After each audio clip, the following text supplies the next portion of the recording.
തിരുവിതാംകൂർ ദേവസ്വം ബോർഡിന് കീഴിലുള്ള 20-ലധികം ക്ഷേത്രങ്ങളിലെ സ്വർണ്ണാഭരണങ്ങളും വെള്ളി ആഭരണങ്ങളും കാണുവാനില്ല. തിരുവാഭരണ കമ്മീഷണർ നടത്തിയ പരിശോധനയിലാണ് നിർണായക കണ്ടെത്തൽ.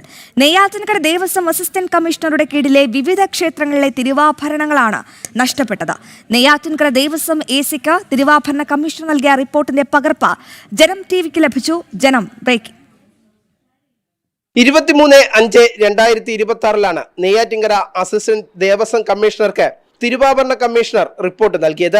ബോർഡിന് കീഴിലുള്ള 20-ലധികം ക്ഷേത്രങ്ങളിലെ സ്വർണ്ണാഭരണങ്ങളും വെള്ളി ആഭരണങ്ങളും സ്വർണ്ണക്കട്ടകളും വെള്ളി തിരുമുഖങ്ങളും കാണാനില്ലെന്നാണ് റിപ്പോർട്ട്.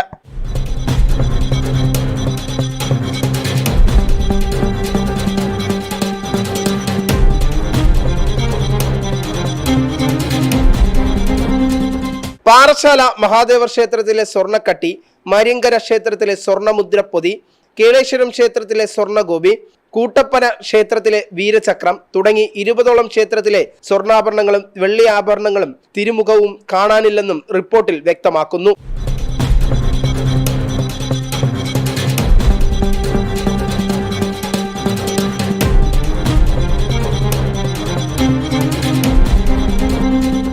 റിപ്പോർട്ട് കൈമാറി ദിവസങ്ങൾ പിന്നിട്ടിട്ടും നടപടിയുമായി മുന്നോട്ടു പോകുന്നില്ലെന്ന ആക്ഷേപവും ശക്തമാണ്.